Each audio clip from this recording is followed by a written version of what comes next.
être sincère avec toi aujourd'hui. Il y a quelques semaines de cela, nous étions en confinement. Ma vie de prière, je peux dire qu'elle était satisfaisante. Selon moi, elle était satisfaisante. Et après, quand on est sorti du déconfinement, elle a diminué. Elle a vraiment diminué, voire disparu. Il y a quelqu'un qui disait qu'un chrétien qui ne prie pas est semblable à un téléphone déchargé. Et c'est clairement cela. Parce qu'en fait, la prière est un lien avec Dieu. En fait, j'aimerais qu'on démystifie la prière, qu'on ne voit pas cela comme une corvée chaque matin, chaque soir. La prière est en fait un moyen de communication avec Dieu. Si tu souhaites chercher Dieu, si tu souhaites le trouver, prie, parle-lui, il te répondra. Ce n'est pas une communication à sens unique, mais c'est aux deux sens, c'est-à-dire que tu lui parles, il te répond, tu lui parles, il te répond. Et c'est ça la prière en fait. Il y a quelqu'un qui, l'un de nos responsables de jeunes, pour être honnête, il nous indiquait en fait quelques astuces. Et parmi ces astuces-là, il y en a une qui m'a interpellée. Lire la parole de Dieu avant la prière. C'est quelque chose qui est tellement efficace parce qu'en fait, ce sur quoi tu as médité, ce sur quoi tu as lu, tu peux prier dessus, proclamer des paroles.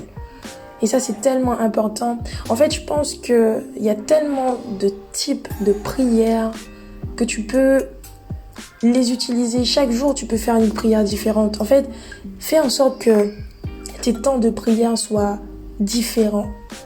Fais en sorte que tes moments, il y a même des fois des prières juste silencieuses. Donc, il y a différents types de prières. Ne te mets pas non plus trop de pression. Ne te mets pas trop de pression quand tu dois prier. Ne va pas prier 4 heures alors que ça fait 2 semaines que tu n'as pas prié. Après, ça dépend de tes besoins. Juste pour terminer ce petit encouragement sur la prière, parce qu'en fait, sache que quand je t'encourage, je m'encourage aussi.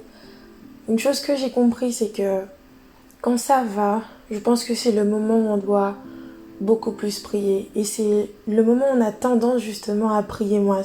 Parce que ça va. Et puis quand ça va pas, oh là là, Jésus. Mais en vérité, quand ça va, prie davantage. Parce que pour revenir au téléphone déchargé dont je parlais au début, le chargement en fait que tu as accumulé quand ça allait dans tes temps de prière va t'aider en fait à durer dans l'épreuve qui arrive en fait. Donc, prie quand ça va. Prie quand ça va pas. Prie sans cesse. C'est tout pour cette vidéo. J'espère vraiment qu'elle t'a fait du bien.